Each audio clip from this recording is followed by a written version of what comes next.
अस्सलाम वालेकुम। धरती टीवी न्यूज़ सां गॾु मां फौजिया एजाज़। सभ खां पहिरियां हेडलाइन।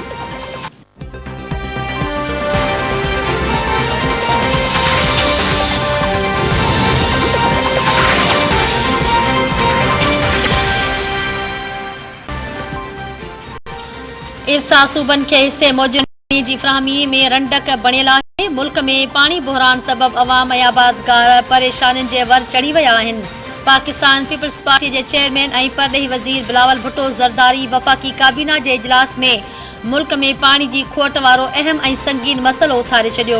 बिलावल भुट्टो ज़रदारीअ चयो आहे त मुल्क में पाणीअ जी खोट जो सभ खां वॾो कारण इरसा पारां सूबनि खे हिसे मूजिबि पाणीअ जी फ़राहमी में खलल विझणु आहे।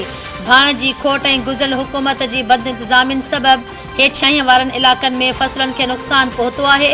सिंध सरकार जे गैस पावर जनरेशन प्लांट लॻाइण वारी तजवीज़ गुज़िरियल हुकूमत रद्द कई हुई। इम्कानी ग़िज़ाई बहिरान खे मुंहुं ॾियण लाइ सिक्योरिटी टास्क फोर्स क़ाइमु कई वञे।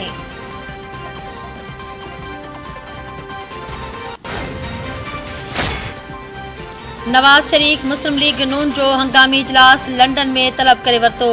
वज़ीर आज़म शहबाज शरीफ़, एहसन इक़बाल, मरियम औरंगज़ेब ऐं खुर्रम दस्तगीर जी अॼु राति निजी एयरलाइन में लंदन रवानगी जो इम्कान। शाहिद खाकान अब्बासी अॻुवाट लंदन में मौजूद। नवाज़ शरीफ़ वीडियो लिंक वसीले इजलास जी तजवीज़ रद्द करे छॾी। मरकज़ी क़यादत खे फौरी तौर लंदन पहुचण जी हिदायत। ज़रियनि जो चवणु आहे त नवाज़ शरीफ़ खे कुझु मामलनि ते ख़दशा आहिनि, जंहिं सबबि नवाज़ लीग को वॾो फ़ैसिलो करणु वञी रही आहे। ज़रियनि मूजिबि नईं चूंडुनि लाइ इलेक्शन रिफॉर्मर्स पंजाब में काबीना जी जोड़जक, पंजाब में पावर शेयरिंग इतिहादनि खे वज़ारतनि जी कलमदाननि ऐं इमरान ख़ान जी रियासत ख़िलाफ़ मुहिम समेत मुख़्तलिफ़ मामलनि ते मुशावरत कई वेंदी।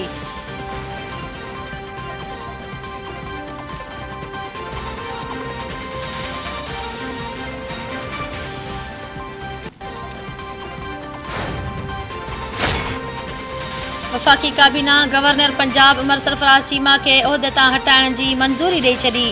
सदर ममलिकत आरिफ अलवी पारां वज़ीर आज़म जी एडवाइस खे रद्द करण वारे फ़ैसिले खे बि रद्द कयो वियो। वज़ीर आज़म शहबाज शरीफ़ जी सदारत हेठि वफ़ाक़ी काबीना जे इजलास में नव नुकाती एजेंडा ते गौर वीचार कयो वियो। DGIB जी मुक़ररी, चेयरमैन वाबडा जी इस्तीफ़ा जी बि मंज़ूरी ॾिनी वई। इजलास खे मुल्क में जारी बिजली जे बहिरान, महांगाई, कणक ऐं खंड जे ज़ख़ीरनि बाबति बि ब्रीफिंग ॾिनी वई। इमरान ख़ान जी रियासत मुख़ालिफ़ बयाननि बाबति काबीना इजलास में गौर वीचार कयो वियो।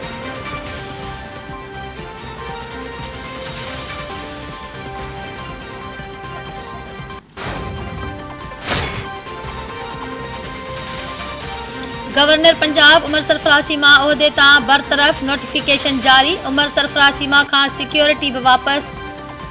गवर्नर हाउस में दाख़िल थियण खां रोकण लाइ पुलिस हाई अलर्ट। पुलिस जो चवणु आहे त उमर सरफराज़ चीमा गवर्नर हाउस आयो त खेसि दाख़िल थियण ॾिनो वेंदो। कैबिनेट डिवीज़न पारां जारी कयल नोटिफिकेशन में चयो वियो आहे त गवर्नर पंजाब खे वज़ीर आज़म शहबाज शरीफ़ जी एडवाइस ते उहिदे तां हटायो वियो। स्पीकर पंजाब असेंबली चौधरी परवेज़ इलाही वक़्ती गवर्नर पंजाब तौर ज़िम्मेवारियूं अदा कंदो।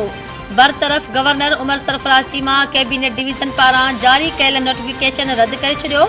उमर सरफराज़ चीमा चयो आहे त गैर आइनी नोटिफिकेशन ख़िलाफ़ आइनी ऐं क़ानूनी माहिरनि सां मुशावरत बाद हिकमत अमलीअ जो ऐलान कंदो।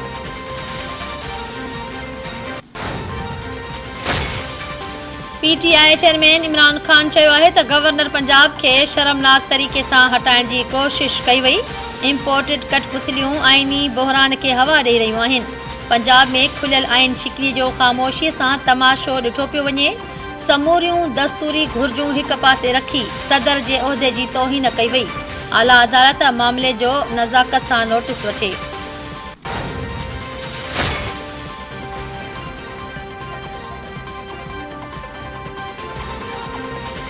घणो थी वियो, मूं समेत सभिनी खे पंहिंजी इस्लाह करणु घुर्जे। केरु चवे थो आज़ाद अदलिया खपे, केरु चवे थो आइन जी ताबे अदलिया खपे। पार्लियामान, एग्जीक्यूटिव ऐं अदलिया आइन जी ताबे हुअणु घुर्जे। आर्टिकल 63A जी सदारती रेफरेंस ते तशरीह बाबति ॿुधणे दौरान जस्टिस जमाल वंदोखेल रिमार्क्स ॾींदे चयो आहे त आर्टिकल 63(1) जी अदलिया, फौज ऐं नज़रिया पाकिस्तान बाबति आहे। उन जे लाइ भञगड़ी वधीक संगीन ॾोह आहे। जस्टिस एजाज़ुल हसन रिमार्क्स ॾींदे चयो आहे त आर्टिकल 62(1)F तहत ई नाअहलियत हयात आहे, जेसी ताईं नाअहल जी डिक्लेरेशन अदालत ख़त्म न करे नाअहली बरक़रार रहंदी। यूटिलिटी बिलर्स अदाल न करण ते नाअहली ताहयात नथी थी सघे।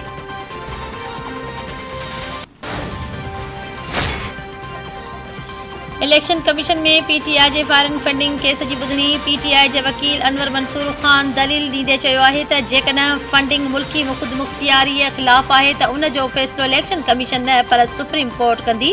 इलेक्शन कमीशन खे परॾेही फंडिंग नाहे ॾिसणो पर रुॻो इहो ॾिसणो आहे त इहा फंडिंग पाबंदीअ वारी त नाहे। जेकॾहिं फंडिंग पाबंदीअ वारी आहे त कब्ज़े में वरिती वञे। पार्टी खे तहलील नथो करे सघिजे।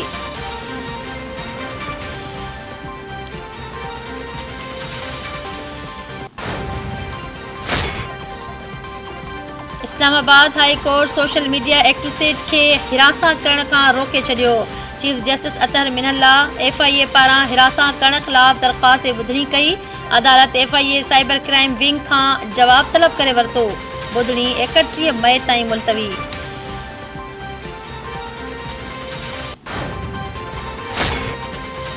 आलमी दुनिया सां तरक़ियाती मामलनि ते गॾिजी कम करण जा ख़्वाहिशमंद आहियूं।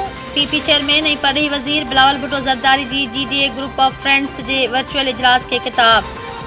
पाकिस्तान दुनिया में अमनी तरक्की लाइ आलमी दुनिया सां हर महाज़ ते गॾु आहे। जीडीए ग्रुप ऑफ फ्रेंड्स जे वर्चुअल इजलास में 2030 जी एजेंडा ते तेज़ीअ सां अमल दरामद करण ते इतफ़ाक़ कयो वियो।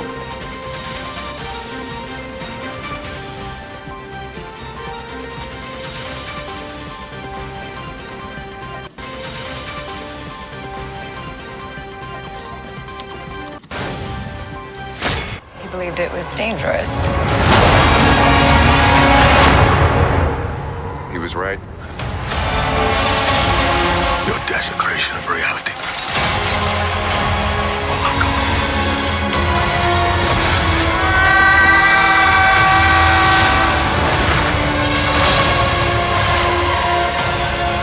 You break the rules. Look out! To become a hero. I do it, I become the enemy.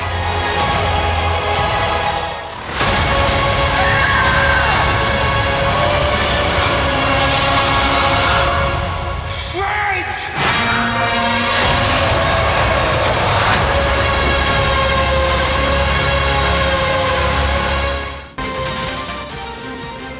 ऐं जादुई कहाणी ते ॿधल फिल्म डॉक्टर स्ट्रेंज इन दी मल्टीवर्स ऑफ मैडनेस समूरी दुनिया मां 80 अरब रुपयनि जो बिज़नेस करे वरितो।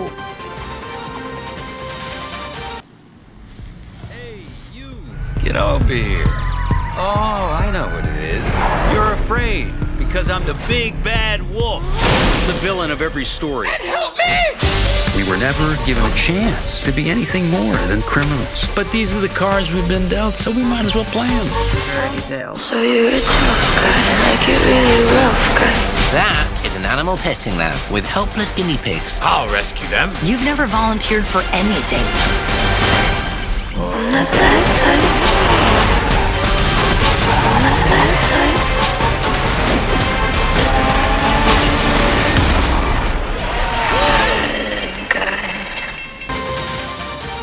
ऐं एनिमेटेड फिल्म दी बैड गाइज जो बि बॉक्स ऑफिस ते धाको 1 हफ़्ते में वधीक 2 अरब कमाए वरिता।